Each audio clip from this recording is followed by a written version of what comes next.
नमस्कार दोस्तों। जैसा कि आप मुझे बहुत लंबे समय से मेरे YouTube चैनल पर एक कमेंट कर रहे थे कि सर एक ई रिसोर्सेज का वीडियो लेके आइए। तो दोस्तों आज हम इस वीडियो में लेके आए हैं ई रिसोर्सेज। दोस्तों हम जानेंगे इसमें कि ई रिसोर्सेज क्या होते हैं, कौन कौन से ई रिसोर्सेज हमारी पुस्तकालय में लाइब्रेरी में होते हैं, ये ई रिसोर्सेज हैं, इनके क्या क्या फॉर्मेट होते हैं, कितने प्रकार के ई रिसोर्सेज होते हैं, इनकी क्या उपयोगिता है, इनको प्रयोग में लेने से क्या-क्या हमारे बाधाएं हैं, क्या-क्या हमारे इनके लाभ हैं, और बेसिकली इस ई रिसोर्सेज से हमारे जो एग्जाम है, हमारे जो कंपटीशन एग्जाम है, उससे किस प्रकार के क्वेश्चंस पूछे जाते हैं। तो दोस्तों आज हम इसके ई रिसोर्सेज के बारे में कंप्लीट जानकारी इस वीडियो के माध्यम से हासिल करेंगे। तो सबसे पहले तो हमें पता होना चाहिए कि ई रिसोर्स क्या होता है। तो दोस्तों ई रिसोर्स की फुल फॉर्म होती है इलेक्ट्रॉनिक रिसोर्स। तो ये बेसिकली जो इलेक्ट्रॉनिक रिसोर्स है, ये क्या होता है? इलेक्ट्रॉनिक रिसोर्स का मतलब है कि जो भी हम पढ़ रहे हैं उसे हम डिजिटल फॉर्मेट में पढ़ रहे हैं। दैट मीन्स हम जो भी नोट्स हमारे हैं वो सॉफ्ट कॉपी में है। तो बेसिकली इलेक्ट्रॉनिक संसाधन का मतलब है डिजिटल फॉर्मेट में संसाधन। डिजिटल फॉर्मेट मतलब सॉफ्ट कॉपी में। तो दोस्तों आप जब मोबाइल पर पढ़ते हो, कंप्यूटर से पढ़ते हो, आप कोई भी पीडीएफ फाइल से पढ़ रहे हो, तो बेसिकली वो आपका क्या है, एक ई रिसोर्स है। तो दोस्तों अभी तक हम क्या करते थे, अभी तक हम पुस्तकों के माध्यम से पढ़ते थे, लेकिन आज हमें मोबाइल इंटरनेट से पढ़ना होता है। तो ये जो बेसिकली हम मोबाइल से, इंटरनेट से, कंप्यूटर से जो भी पढ़ रहे हैं वो सभी हमारे ई रिसोर्सेज हैं। और बेसिकली हम बोल सकते हैं कि आप अभी इस वीडियो के माध्यम से पढ़ाई कर रहे हैं, तो ये भी एक जो हमारा ये वीडियो लेक्चर है, ये भी एक ई रिसोर्स है। तो बेसिकली ई रिसोर्स का मतलब होता है इलेक्ट्रॉनिक रिसोर्स, डिजिटल फॉर्मेट में संसाधन, जिसे हम घर बैठे हम इन संसाधनों को देख सकते हैं, कंप्यूटर के माध्यम से, लैपटॉप के माध्यम से, मोबाइल फोन के माध्यम से। दोस्तों ये ई रिसोर्सेज हैं वो अनेक प्रकार के होते हैं, और इनमें सबसे ज्यादा इंपॉर्टेंट है हमारा ई बुक। तो दोस्तों आपके ई बुक से बहुत सारे क्वेश्चन एग्जाम में पूछे जाते हैं। अभी तक आप जितने भी पेपर देखोगे उनमें, जितने भी पेपर हैं आपके, उनमें सबसे ज्यादा क्वेश्चन आपके ई बुक से हैं। तो सबसे पहले हमें यह पता होना चाहिए कि ये ई बुक क्या है। तो ई बुक बेसिकली एक इलेक्ट्रॉनिक बुक है, इलेक्ट्रॉनिक पुस्तक है। तो आप बोल सकते हो अभी तक आपने जो पुस्तक देखी वो हार्ड कॉपी में देखी, लेकिन आप मोबाइल पे, कंप्यूटर पे जो बुक देखते हो वो आपकी ई पुस्तक है। तो बेसिकली ये ई पुस्तक, इलेक्ट्रॉनिक पुस्तक, इलेक्ट्रॉनिक बुक क्या है? आप बोल सकते हो डिजिटल फॉर्मेट में कोई भी बुक है। डिजिटल मतलब इलेक्ट्रॉनिक फॉर्मेट में, दैट इज सॉफ्ट कॉपी में। तो कोई भी पुस्तक आपकी डिजिटल फॉर्मेट में है, इलेक्ट्रॉनिक फॉर्मेट में है, सॉफ्ट कॉपी में है, तो उस पुस्तक को हम क्या बोलते हैं? इलेक्ट्रॉनिक पुस्तक या ई बुक बोलते हैं। तो बेसिकली ये ई बुक कागज की बजाय आपकी जो किताबें हैं जिनको आप फिजिकली टच कर सकते हो, देख सकते हो, जिन्हें आप बैग में कैरी करके ले जाते हो, उनको एक एक पेज को ओपन करके पढ़ते हो, तो वो कौन सी पुस्तकें होती है? वो कागज की पुस्तकें होती है। तो यहां पर ई पुस्तकें कागज की बजाय डिजिटल कॉपी है। आप बोल सकते हो एक डिजिटल बुक है, या ये भी आप बोल सकते हैं कि जो आपकी प्रिंटेड कॉपी है उसका इलेक्ट्रॉनिक वर्जन है, उसका आपका डिजिटल वर्जन है। ठीक है। तो यहां पर जो ई पुस्तकें हैं वो डिजिटल फॉर्मेट में पुस्तकें हैं, जिन्हें हम कंप्यूटर, मोबाइल एवं अन्य डिजिटल यंत्रों पर आसानी से पढ़ सकते हैं। तो दोस्तों आज हम जितनी भी किताबें पढ़ते हैं वो डिजिटल संसाधन के माध्यम से ज्यादा किताबें पढ़ते हैं। आपको कोई भी नोट्स आते हैं तो आप कहते हो सर मोबाइल पर पीडीएफ भेज दीजिए। तो वो पीडीएफ क्या है? वो एक डिजिटल संसाधन है। आप बोलते हो कि सर मुझे बीएमओयू की किताबें चाहिए, तो बीएमओयू की किताबें अगर मैं आपके मोबाइल पे भेज रहा हूं, उसकी सॉफ्ट कॉपी भेज रहा हूं, तो वो बेसिकली बीएमओयू की कौन सी बुक है? ई बुक है। तो ई बुक बेसिकली हमारी जो किताब है उसका एक डिजिटल कॉपी है, एक सॉफ्ट कॉपी है, उसकी इलेक्ट्रॉनिक कॉपी है। तो दोस्तों इन ई बुक्स को जो हमारा इंटरनेट है, ई बुक्स को इंटरनेट पर हम एक दूसरे को आसानी से भेज सकते हैं। इंटरनेट के माध्यम से इसे आसानी से पढ़ सकते हैं। तो जो हमारी ई बुक्स हैं उन्हें इंटरनेट के माध्यम से आसानी से पब्लिश किया जा सकता है, उन्हें छापा जा सकता है, बांटा जा सकता है, एक दूसरे तक आसानी से पहुंचाया जा सकता है। इंटरनेट के माध्यम से इन पुस्तकों को आसानी से पढ़ाया जा सकता है। ये पुस्तकें कई फाइल फॉर्मेट में होती हैं। तो ई बुक के कौन कौन से फॉर्मेट होते हैं, अभी हम इन सब फॉर्मेट को स्टडी करने वाले हैं। और इन सभी फॉर्मेट में से जो सबसे ज्यादा प्रचलित फॉर्मेट है वो है पीडीएफ, पोर्टेबल डॉक्यूमेंट फॉर्मेट। और आप सभी को पता है कि आपके पास जो भी नोट्स आते हैं वो पोर्टेबल डॉक्यूमेंट फॉर्मेट में ही आते हैं। तो आपका जो पीडीएफ फॉर्मेट है ये सबसे ज्यादा प्रचलित फॉर्मेट है। बेसिकली ई पुस्तकों को पढ़ने के लिए हमें कंप्यूटर या मोबाइल पर एक सॉफ्टवेयर की आवश्यकता होती है और इस सॉफ्टवेयर को हम बोलते हैं ई बुक रीडर। तो दोस्तों आपकी जो पीडीएफ ई पुस्तक होती है इन्हें पढ़ने के लिए आप एक ई बुक रीडर सॉफ्टवेयर का प्रयोग करते हो। तो जो ई बुक रीडर सॉफ्टवेयर है उनमें सबसे ज्यादा प्रचलित है एडोब रीडर और फॉक्सेट रीडर। तो ये दो प्रसिद्ध ई बुक रीडर सॉफ्टवेयर हैं जिनका प्रयोग आप ई बुक को रीड करने के लिए करते हैं। इनमें से एडोब एडोब है, ये बेसिकली जो पीडीएफ फॉर्मेट है, पीडीएफ फॉर्मेट की निर्माता कंपनी का नाम है एडोब और इसी ने पीडीएफ फाइल को रीड करने के लिए एक सॉफ्टवेयर बनाया जिसका नाम है एडोब रीडर। तो दोस्तों ये जो एडोब रीडर होता है इसकी जो साइज है वो बहुत बड़ी होती है और ये पुराने सिस्टम्स हैं उनमें काफी धीमी गति से चलता है। तो इसका ही एक विकल्प है फॉक्सेट रीडर और जो फॉक्सेट रीडर ई बुक रीडर है वो बिल्कुल फ्री ऑफ कॉस्ट है। दैट मीन्स ये ओपन सोर्स सॉफ्टवेयर है, इसे कोई भी आसानी से अपने प्रयोग में ले सकता है। जबकि एडोब रीडर है वो कुछ समय के लिए फ्री होता है, उसके बाद आपको पे करना पड़ सकता है। ई पुस्तकों को पढ़ने के लिए कुछ हार्डवेयर उपकरण भी अलग से उपलब्ध होते हैं जिनमें सबसे ज्यादा आपका जो प्रचलित है, काफी बार एग्जाम में भी पूछा जा चुका है कि बेसिकली अमेजोन का फाइल फॉर्मेट क्या है, अमेजोन की कौन सी डिवाइस है जो ई बुक्स को रीड करने के लिए प्रयोग में ली जाती है। तो दोस्तों वो डिवाइस है किंडल। इसके अलावा एप्पल का एक आईपैड भी है। तो दोस्तों ये हार्डवेयर उपकरण है amazon.com का किंडल और एप्पल इंक का आईपैड जिनका प्रयोग हम ई बुक को रीड करने में करते हैं। अब दोस्तों सबसे महत्वपूर्ण पार्ट आता है कि ई बुक के कौन कौन से फॉर्मेट होते हैं या जो हमारी ई पुस्तकें हैं वो कौन कौन से फॉर्मेट में अवेलेबल होती है।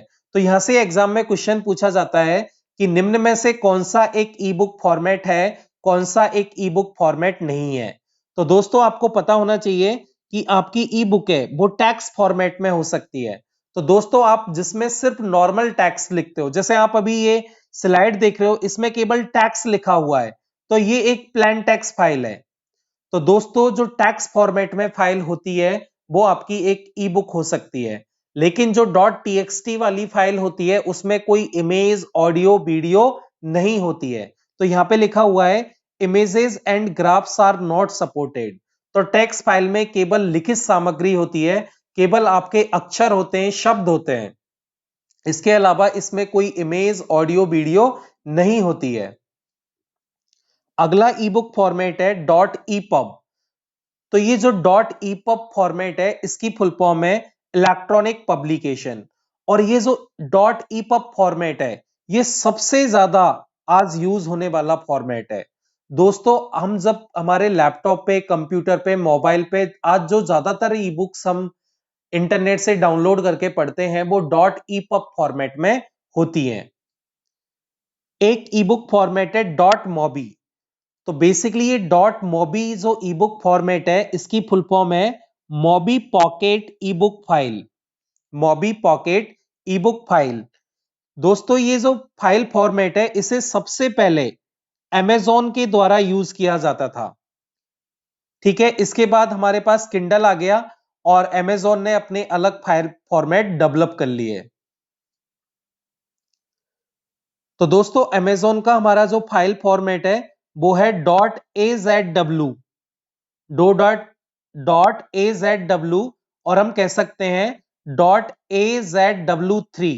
तो दोस्तों ये हमारा Amazon का फाइल फॉर्मेट है और बेसिकली इन फाइल फॉर्मेट को हम किंडल फाइल्स भी बोलते हैं, बिकॉज इन फाइल्स को रीड करने के लिए हम किंडल डिवाइस का प्रयोग करते हैं, हम किंडल ई रीडर्स का प्रयोग करते हैं। और ये जो हमारे फाइल फॉर्मेट है .AZW.AZW3 और हम कह सकते हैं ये जो किंडल फाइल्स हैं इन्होंने डॉट जो मॉबी फाइल है उनको रिप्लेस कर दिया है। इसके अलावा जो आपकी ई बुक है वो .PDF फॉर्मेट में हो सकती है। तो आपको पता है PDF की फुल फॉर्म क्या होती है, पोर्टेबल डॉक्यूमेंट फॉर्मेट। इसके अलावा जो कॉमिक्स है आपकी वो कॉमिक्स है .CBA comic book archive, .CBR comic book reader, .CBZ, .CB7 ये कॉमिक बुक के फॉर्मेट है। तो आपको पता है दोस्तों आपने बचपन में बहुत सारी कॉमिक्स पढ़ी है जैसे चाचा चौधरी। तो दोस्तों आजकल जो कॉमिक्स है वो ई बुक के फॉर्मेट में आती है।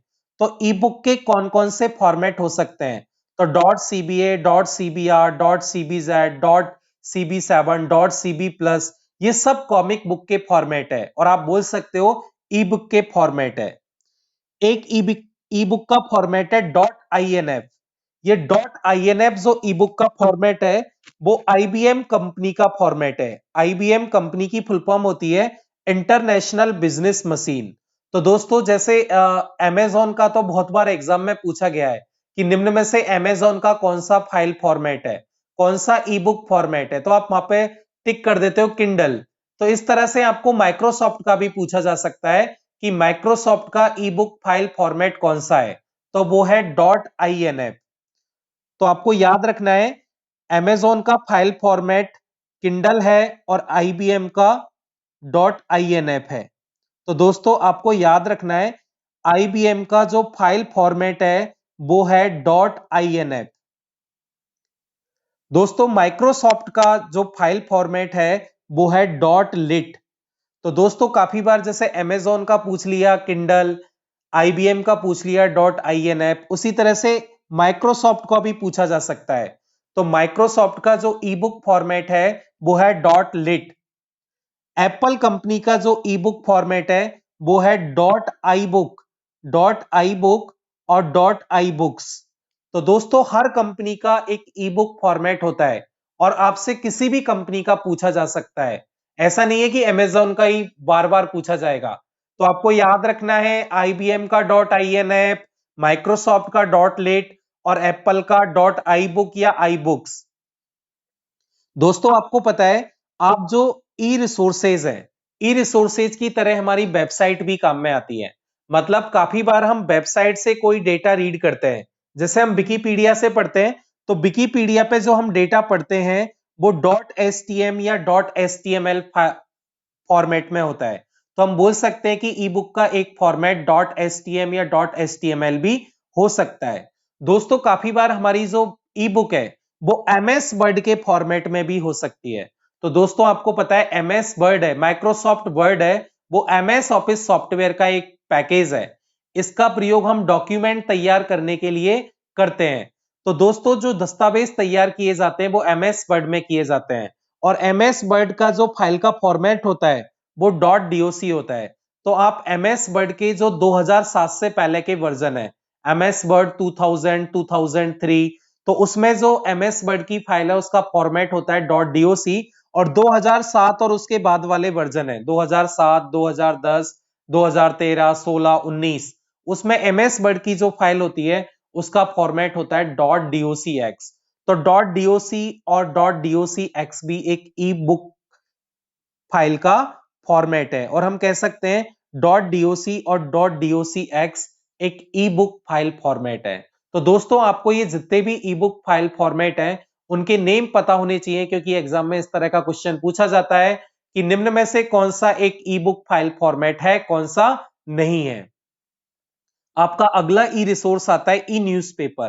तो दोस्तों आपको पता है कि काफी बार हम ट्रेन में सफर कर रहे होते हैं, हम ट्रेन में सफर कर रहे हैं तो हमारे पास न्यूज़पेपर नहीं है और हमें न्यूज़पेपर पढ़ना है। तो सपोज जैसे हम राजस्थान में हैं तो राजस्थान में हम क्या करते हैं, ई पत्रिका .com, ई पेपर .com। तो दोस्तों आपके ई पेपर, पत्रिका, भास्कर और जितने भी न्यूज़पेपर्स हैं वो आजकल ऑनलाइन अवेलेबल है। तो वो जो ऑनलाइन हमारा जो न्यूज़पेपर अवेलेबल है, जो हमारा अखबार अवेलेबल है, उसे हम बोलते हैं ई न्यूज़पेपर।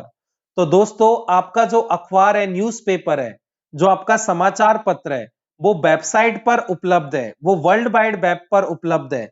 आप कह सकते हैं कि इंटरनेट की सहायता से वर्ल्ड वाइड वेब पर जो न्यूज़पेपर आप रीड कर रहे हैं वो आपका न्यूज़पेपर है, वो ई न्यूज़पेपर है। तो ई न्यूज़पेपर भी आपका क्या है, एक इलेक्ट्रॉनिक संसाधन है। तो ये सारे इलेक्ट्रॉनिक संसाधन के नेम हमें क्यों याद रखने हैं, क्योंकि एग्जाम में ये भी पूछा जा सकता है निम्न में से कौन सा एक इलेक्ट्रॉनिक संसाधन है, कौन सा एक इलेक्ट्रॉनिक संसाधन नहीं है।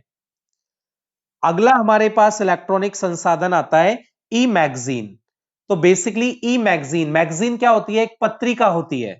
तो बेसिकली ई मैगजीन मतलब इलेक्ट्रॉनिक मैगजीन, तो एक ऑनलाइन पत्रिका। इसे ई जाइन रूप में भी इसे जाना जाता है। तो ई मैगजीन का नाम है इलेक्ट्रॉनिक मैगजीन, ऑनलाइन पत्रिका, ई जाइन। तो बेसिकली ये ई मैगजीन एक डिजिटल पत्रिका है, मैं वापस से बोल सकता हूं, एक इलेक्ट्रॉनिक पत्रिका है, एक सॉफ्ट कॉपी में पत्रिका है।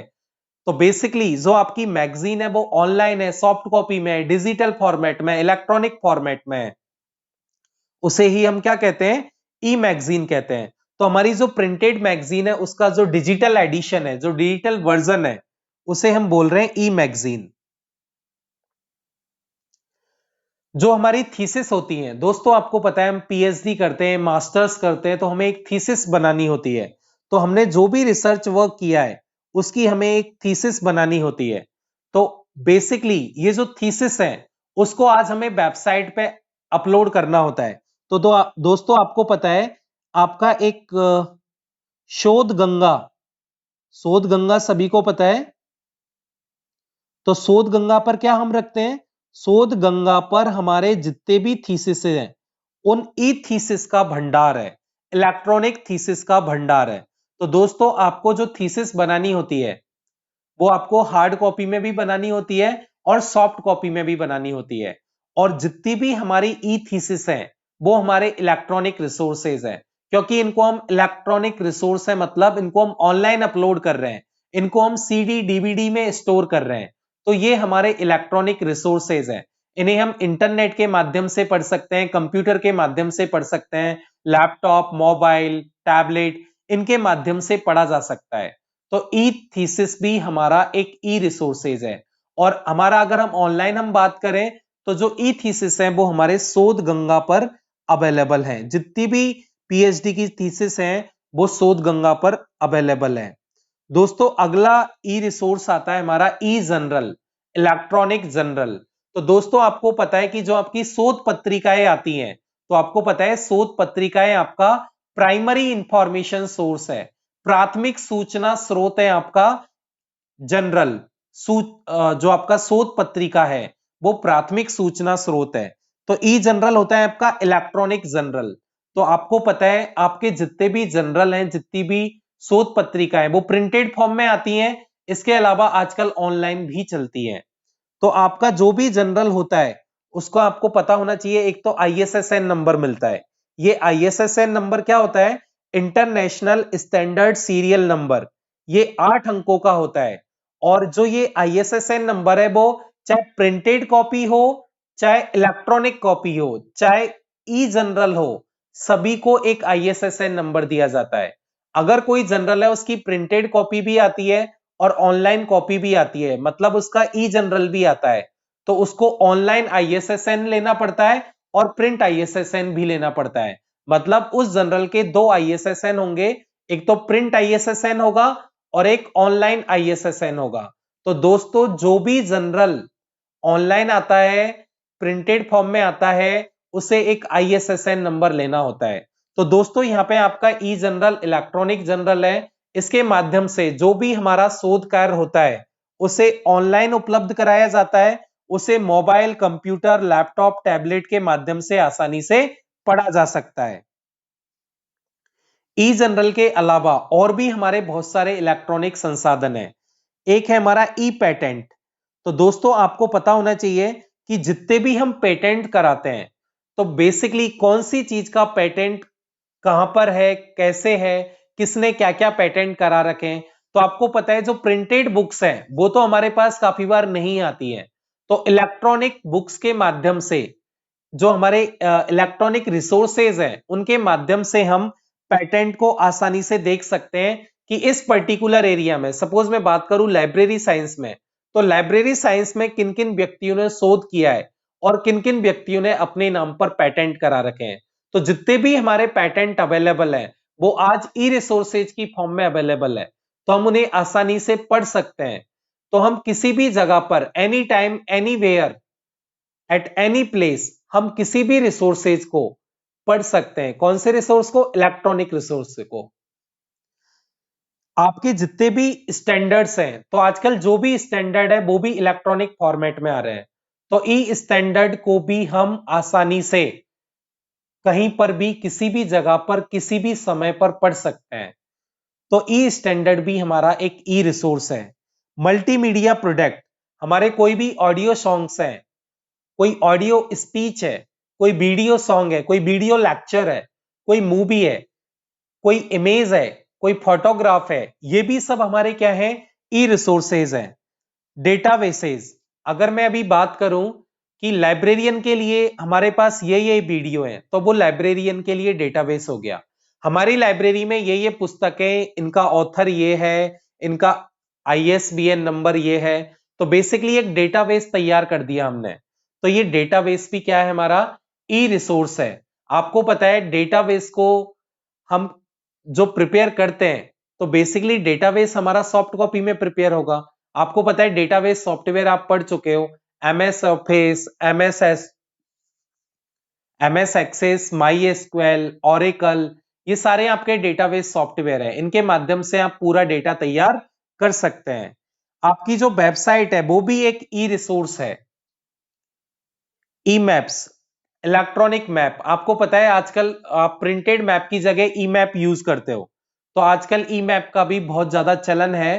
तो बेसिकली ये जितने भी रिसोर्सेज है ये आपके ई रिसोर्सेज है, तो आपको इन सभी के नेम बहुत अच्छी तरह से याद रखने हैं। दोस्तों अभी तक जो हमने ई रिसोर्सेज पढ़े वो तो थे ऑनलाइन, तो ऑनलाइन ये रिसोर्सेज उपलब्ध हैं जिनको आप एनी टाइम एनीवेयर पढ़ सकते हो। जैसे आप मोबाइल से कहीं भी मूव कर रहे हो दुनिया के किसी भी कोने में, तो आप इन सारे रिसोर्सेज को पढ़ सकते हो। लेकिन कुछ रिसोर्सेज और हैं जो हमारी लाइब्रेरी में अवेलेबल होते हैं। इन ई रिसोर्सेज को हम ऑफलाइन ई रिसोर्सेज भी बोल सकते हैं। आपको पता है आपके जो नोट्स हैं, आपकी बुक्स हैं, वो compact disc read only memory में हो सकती है, डिजिटल वर्सेटाइल डिस्क में हो सकती है, ब्लू रे डिस्क में हो सकती है, होलोग्राफिक वर्सेटाइल डिस्क में हो सकती है, आपकी मैग्नेटिक डिस्क हार्ड डिस्क में हो सकती है, पेन ड्राइव में हो सकती है, टेप में हो सकती है, कैसेट्स में हो सकती है। तो दोस्तों आपके जो ये ई रिसोर्सेज हैं ये ऑफलाइन ई रिसोर्सेज हैं। आप इनको कंप्यूटर की हार्ड डिस्क में भी संग्रहित कर सकते हो, और किसी भी बंदे को वो ई रिसोर्स एक्सेस करना है तो वो आपको कंप्यूटर से एक्सेस कर सकता है। किसी को वो पर्टिकुलर बुक चाहिए तो वो अगर सीडी रोम में है तो उस सीडी रोम को वो यूज ले सकता है। तो दोस्तों ये ई रिसोर्सेज है जो हमारी लाइब्रेरी में उपलब्ध होते हैं। इन्हें कोई भी विद्यार्थी इशू भी करा सकता है, अपने कंप्यूटर पे, लैपटॉप पे चला के देख सकता है। तो ये CD ROM, DVD, BRD, HBD, magnetic disc, pen drive, tab, cassettes, ये सब हमारे ई रिसोर्सेज हैं, लेकिन ये रिसोर्सेज ऑफलाइन रिसोर्सेज हैं।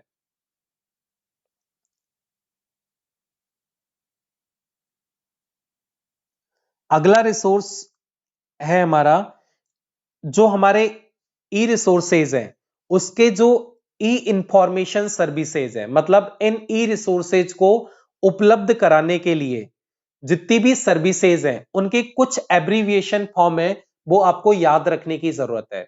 तो बेसिकली ये जितनी भी ई इंफॉर्मेशन सर्विसेज हैं उनके एब्रीविएशन फॉर्म है, उनकी शॉर्ट फॉर्म है। तो काफी बार पूछा जाता है निम्न में से कौन सा ई रिसोर्सेज उपलब्ध कराता है। तो दोस्तों आपको पता है करंट अवेयरनेस सर्विस, यहां पर हमारे ई रिसोर्सेज काम में आते हैं। अगर हमें तत्काल संदर्भ सेवा प्रदान करनी है तो हम क्या करते हैं? हम ई रिसोर्सेज का प्रयोग करते हैं। Selective dissemination of information, SDI भी हमें ई इंफॉर्मेशन सर्विस प्रोवाइड कराता है। ई डॉक्यूमेंट डिलीवरी सर्विस, ईडीडीएस, ये भी हमें ई रिसोर्स की सुविधा उपलब्ध कराता है। Open public access, online public access catalogue, OPAC, OPAC भी हमें ई रिसोर्सेज की सुविधाएं उपलब्ध कराता है। मोबाइल लाइब्रेरीज, एम लाइब्रेरीज भी हमें ई रिसोर्सेज की सुविधा उपलब्ध कराता है। तो दोस्तों आपको इनके फुल फॉर्म याद रखने हैं। सीएएस की फुल फॉर्म याद रखनी है, करंट अवेयरनेस सर्विस।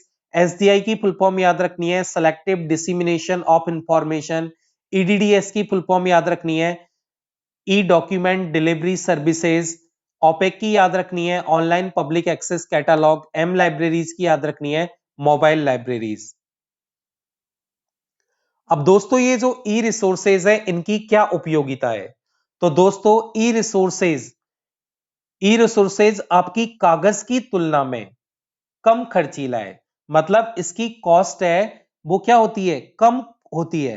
तो बेसिकली ई प्रकाशन है उसे बहुत कम कीमत पर किया जा सकता है। तो ई रिसोर्सेज हैं वो चीपर होते हैं देन प्रिंटेड बुक्स। ई संसाधन किसी भी फाइल का स्वरूप में हो सकता है। मतलब ई संसाधन किसी भी फाइल फॉर्मेट में हो सकता है। ये टैक्स लिखित फॉर्मेट में हो सकता है, ऑडियो फॉर्मेट में हो सकता है, इमेज फोटो के फॉर्मेट में हो सकता है, वीडियो के फॉर्मेट में हो सकता है। तो ई संसाधन किसी भी फॉर्मेट में हो सकता है और ये बहुत ही कम कीमत पर पब्लिश हो सकता है। ई संसाधन है वो 24 घंटे 7 दिन 365 दिन हर जगह हर समय उपलब्ध होता है।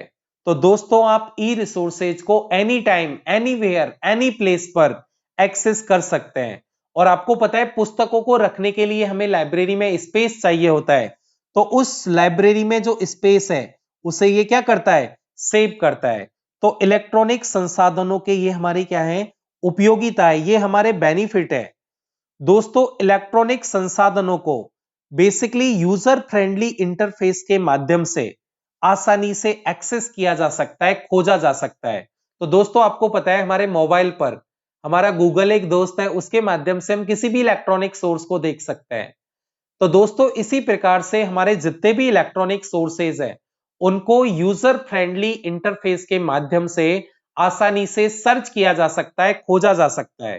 तो दोस्तों हम इलेक्ट्रॉनिक सोर्सेज को मोबाइल, लैपटॉप, डेस्कटॉप के माध्यम से पढ़ते हैं, तो इनको हम आसानी से ढूंढ सकते हैं।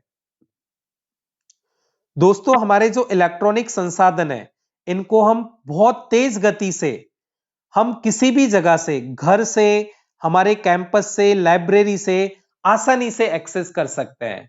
तो दोस्तों वापस वही any time anywhere any place से हम ई रिसोर्सेज को एक्सेस कर सकते हैं। हम बोल सकते हैं 24x7, हम 24 घंटे, वीक के 7 दिन, साल के 365 दिन हम इन ई रिसोर्सेज को कभी भी एक्सेस कर सकते हैं और वो भी बहुत आसानी से।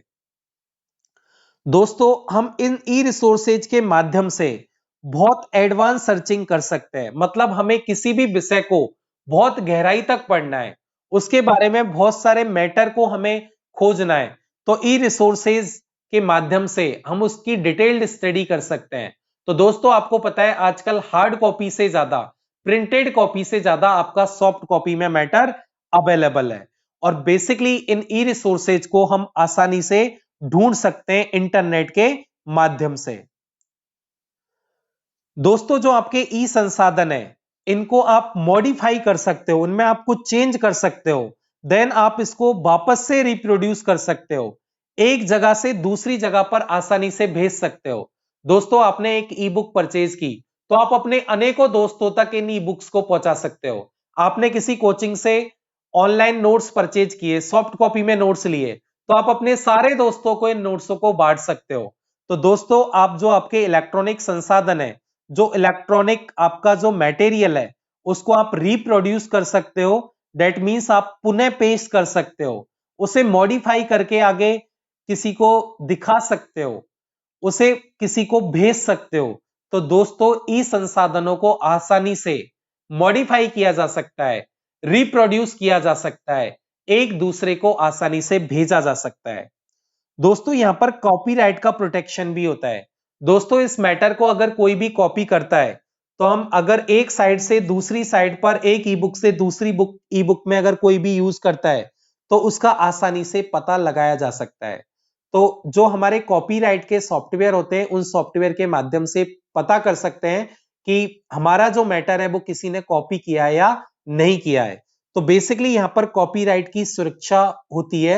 बेसिकली हम बोल सकते हैं कि जो हमारा मैटर है वो प्रिजर्व रहता है। इसके अलावा जो हमारा इलेक्ट्रॉनिक रिसोर्सेज है, तो बेसिकली ये जो हमारे इलेक्ट्रॉनिक रिसोर्सेज हैं इनको हम हमारी लाइब्रेरी के साथ इंटीग्रेट कर देते हैं।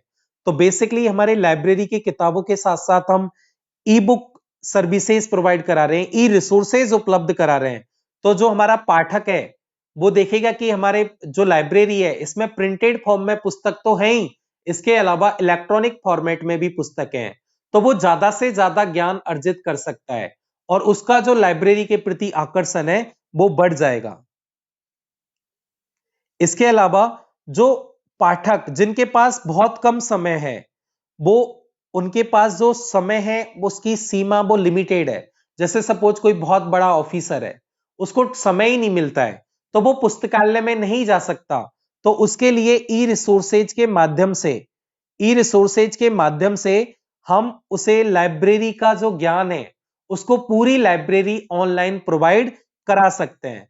तो जिन व्यक्तियों के जिन पाठकों के पास बहुत सीमित समय है वो ई रिसोर्सेज के माध्यम से पुस्तकालय तक आसानी से पहुंच सकते हैं। और आप बोल सकते हैं कि बेसिकली जो हमारी ई लाइब्रेरी है, ऑनलाइन लाइब्रेरी है, वो किसके माध्यम से चल रही है?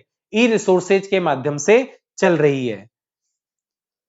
दोस्तों पुस्तकालय में बहुत बड़ी मात्रा में हम सूचना संसाधनों का प्रयोग कर सकते हैं।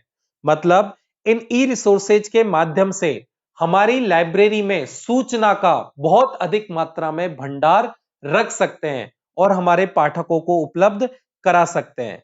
दोस्तों इन ई रिसोर्सेज के माध्यम से हमारी लाइब्रेरी में जो प्राइमरी इंफॉर्मेशन है, किसी भी विषय का जो प्राइमरी सोर्स है सूचना का, वो हम प्रदान कर सकते हैं।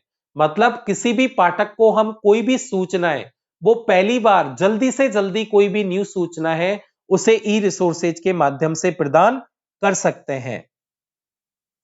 अब दोस्तों जो हम ये ई रिसोर्सेज यूज करते हैं इनको यूज करने में क्या क्या इश्यूज हैं, क्या क्या इश्यूज हैं, क्या क्या बाधाएं हैं, क्या क्या समस्याएं हैं।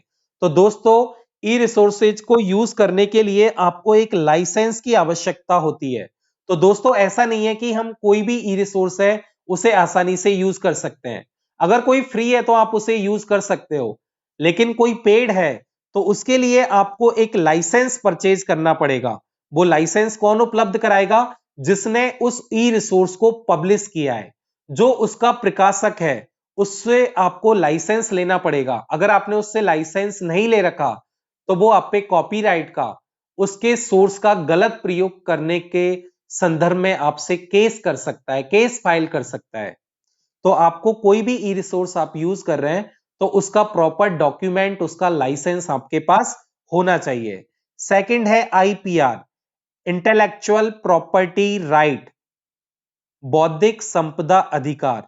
तो दोस्तों आपको पता है ई रिसोर्स को आप आसानी से कॉपी कर सकते हो, एक व्यक्ति से दूसरे व्यक्ति पर को आप आसानी से भेज सकते हो। तो आपको इन जो आपके आईपीआर राइट्स हैं, जो आपके इंटेलेक्चुअल प्रॉपर्टी राइट्स हैं, इनका आपको पता होना चाहिए।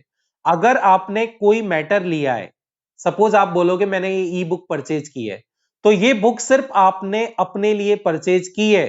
अगर आपने इस ई बुक को किसी और को बांटा तो आपके ऊपर कोई केस हो सकता है। ठीक है दोस्तों, तो आप कोई भी चीज परचेज करते हो तो उसको अगर सपोज 3 लोग पढ़ रहे हैं तो उसको आपको 3 लाइसेंस लेने पड़ेंगे। तो दोस्तों आपको ये पूरी जानकारी होनी चाहिए कि हम अगर कोई भी चीज इंटरनेट से एक्सेस कर रहे हैं और कोई चीज फ्री नहीं है, उसका लाइसेंस हमें परचेज करना होता है, उसकी कीमत अदा करनी है, तो हम उसको हर किसी को फॉरवर्ड नहीं कर सकते।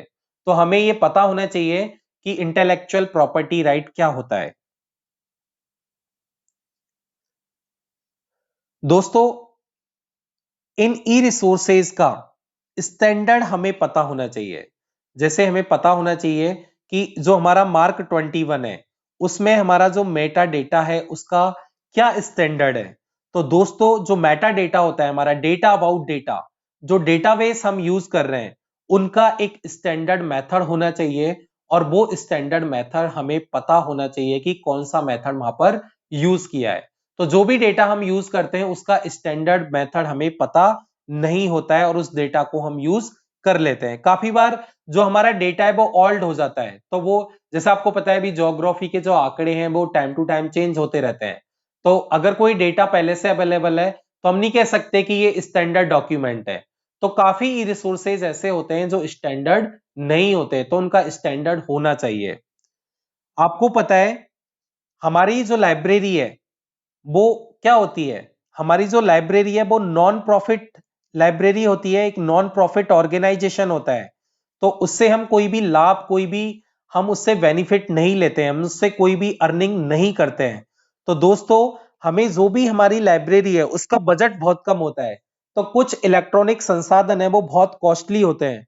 तो अगर हमारे संसाधन बहुत कॉस्टली हैं तो उनको हम आसानी से परचेज नहीं कर सकते।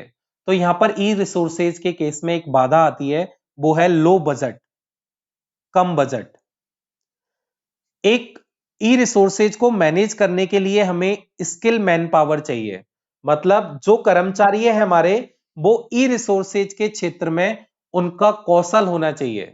मतलब उन्हें नॉलेज होनी चाहिए कि ई रिसोर्सेज को किस तरह से ऑपरेट किया जाता है, ई रिसोर्सेज को किस तरह से हम एक जगह से दूसरी जगह पर भेजते हैं, किस तरह से हमारे पाठकों को उपलब्ध कराते हैं। तो इसकी पूरी जानकारी हमें होनी चाहिए, और जो ये स्किल्ड मैन पावर है इसकी हमें समस्या रहती है। अगला इसकी बाधा है बुनियादी ढांचे की कमी। दोस्तों, आपको पता है जो ई रिसोर्सेज है वो आईसीटी के माध्यम से चल रहा है, इंफॉर्मेशन कम्युनिकेशन टेक्नोलॉजी के माध्यम से चल रहा है। तो दोस्तों, हमें यह पता होना चाहिए कि जो हमारे ई रिसोर्सेज है, जो हमारे ई रिसोर्सेज है उनके लिए हमें आईसीटी के संसाधनों की आवश्यकता है। हमें मोबाइल, लैपटॉप, कंप्यूटर की आवश्यकता है। तो ये साधन है वो हमें उपलब्ध होने चाहिए। तो ये हमारे पास जो इंफ्रास्ट्रक्चर है वो अवेलेबल नहीं है। तो काफी समय हमारा जो पाठक है वो इन ई रिसोर्सेज का प्रयोग नहीं कर पाता है। दोस्तों, अब आती है ई संसाधन की विशेषताएं, इनके क्या लक्षण है, क्या कैरेक्टरिस्टिक्स है। तो दोस्तों, आपको पता है जो हमारे ई रिसोर्सेज हैं उनको हम एक्सेस कर सकते हैं any time anywhere. Anyone can access these resources anywhere at any time at any place. तो बेसिकली हमारे जो ई रिसोर्सेज हैं, इन ई रिसोर्सेज को कोई भी व्यक्ति किसी भी समय पर कहीं पर भी एक्सेस कर सकता है। इन ई संसाधनों को हम आसानी से प्रिंट कर सकते हैं। तो बेसिकली इनको प्रिंट किया जा सकता है, और बेसिकली आपको पता है जो प्रिंटेड डॉक्यूमेंट, आप बोलोगे कि मुझे उसकी पुस्तक चाहिए, उसकी प्रिंटेड बुक चाहिए, तो प्रिंटेड बुक को लाने में आपको टाइम लगेगा। लेकिन अगर आपको ई बुक चाहिए तो ई बुक आपकी विद इन मिली सेकंड में आपके पास आ जाएगी। तो ई बुक को, ई संसाधन को आप बहुत तेज गति से प्राप्त कर सकते हैं। ई बुक संसाधन है आपके प्रिंट से भी तेज गति से होते हैं। और आपको पता है प्रिंट की ई बुक बनाने में टाइम लग जाएगा, लेकिन ई बुक कोई है तो उसका हमें प्रिंट आउट लेने में इतना ज्यादा समय नहीं लगेगा। तो बेसिकली ई संसाधनों के बहुत महत्व है। ई संसाधनों को हम जो भी यूजर हैं उनको एक लिंक प्रदान करके उन्हें यूज करवा सकते हैं, उन्हें गाइड कर सकते हैं कि आप काफी बार बोलते हो ना कि जो मेरे ये मैं वीडियो लेक्चर ले रहा हूं इसका जो पीडीएफ फाइल है वो मेरे लिंक में आपको मिल जाएगा। ठीक है, तो ऐसा आपको काफी बार बोला जाता है। आपको बोला जाता है कि आपको अगर इसकी ई बुक डाउनलोड करनी है, इसके नोट्स डाउनलोड करने हैं, तो आप वेबसाइट पर जाकर डाउनलोड कर सकते हैं। तो उसी तरह से आप यूजर को, पाठक को एक लिंक प्रोवाइड कराकर आप उसे अच्छी तरह से गाइड कर सकते हैं कि ई रिसोर्सेज को आप कहां से यूज कर सकते हो। उस लिंक से आप इस फाइल को एक्सेस कर सकते हो। आपको अगर कोई भी टैक्स ढूंढना है, मेरे को कोई भी चीज ढूंढनी है, मेरे को ढूंढना है कि who is the prime minister of India, who is the first prime minister of India, who is the fifth prime minister of India. तो कोई भी इंफॉर्मेशन मुझे सर्च करनी है, तो बेसिकली जो ई रिसोर्स है, ई रिसोर्स जैसे मेरा वर्ल्ड वाइड वेब वेबसाइट, तो उस पे मैं आसानी से कोई भी सूचना को खोज सकता हूं। तो ई संसाधनों के माध्यम से किसी भी टैक्स को, कोई भी जानकारी को आसानी से खोजा जा सकता है। तो दोस्तों आपको पता है, आप जो रेफरेंस सर्विस प्रोवाइड कराते हो लाइब्रेरी में, तो वो रेफरेंस सर्विस है, उसके लिए आपको ई रिसोर्सेज का होना बहुत आवश्यक है। और स्पेशली जो आपकी तत्कालिक संदर्भ सेवा है, इमीडिएट रेफरेंस सर्विस है, उसके लिए तो आपको ई रिसोर्सेज की बहुत आवश्यकता है। तो दोस्तों इलेक्ट्रॉनिक फॉर्मेट में जो आपका मटेरियल है, जो आपका कलेक्शन है डेटा का, जो आपके पास मीडिया है, उसको आप बहुत आसानी से एक दूसरे को उपलब्ध करा सकते हो। और किसी भी फॉर्मेट में, कोई जरूरी नहीं है इलेक्ट्रॉनिक मीडिया आपका लिखित फॉर्मेट में हो, ऑडियो, वीडियो, इमेज, किसी भी फॉर्मेट में आप किसी को भी उपलब्ध करा सकते हो। इलेक्ट्रॉनिक वातावरण में जो यूजर है और लाइब्रेरियन है, उसके मध्य में ज्यादा इंटरेक्शन होता है, मतलब वो एक दूसरे से ज्यादा बातचीत करता है। जबकि अगर वो पुस्तकालय में फिजिकली आता है, तो वो लाइब्रेरियन से ज्यादा बातचीत नहीं करता। जबकि अगर वो ई रिसोर्सेज को यूज कर रहा है, तो वो लाइब्रेरियन से ज्यादा इंटरेक्शन बना सकता है। तो लाइब्रेरियन और यूजर, लाइब्रेरियन और पाठक के मध्य में यहां पर इंटरेक्शन है वो बढ़ जाएगा। सॉफ्टवेयर उपयोगकर्ताओं को वांछित जानकारी प्राप्त करने में मदद कर सकता है। तो दोस्तों यहां पर हम सॉफ्टवेयर का प्रयोग कर सकते हैं, और उस सॉफ्टवेयर के माध्यम से जो भी पाठक को रिक्वायर्ड इंफॉर्मेशन है, जो भी उसको वांछित जानकारी चाहिए, जो भी उसे मेन सूचना चाहिए, उस सूचना को हम प्रदान कर सकते हैं। तो दोस्तों ये था हमारे ई रिसोर्सेज के बारे में। तो दोस्तों आपको पता होना चाहिए कि जो ये हमारे ई रिसोर्सेज हैं, इन ई रिसोर्सेज को हम किस तरह से प्रयोग में ले सकते हैं। तो दोस्तों ये ई रिसोर्सेज की जो संपूर्ण जानकारी है, वो आपको होनी चाहिए कि हमारे कौन कौन से ई रिसोर्सेज हैं, कौन कौन से ई रिसोर्सेज के फॉर्मेट हैं, ई बुक के फॉर्मेट क्या है। तो दोस्तों इससे एग्जाम में बहुत बार क्वेश्चन पूछे जाते हैं। तो दोस्तों आपको ये, आई होप, ई रिसोर्सेज के बारे में पूरी जानकारी यहां से प्राप्त हुई होगी। थैंक यू दोस्तों, thank you very much, all the best.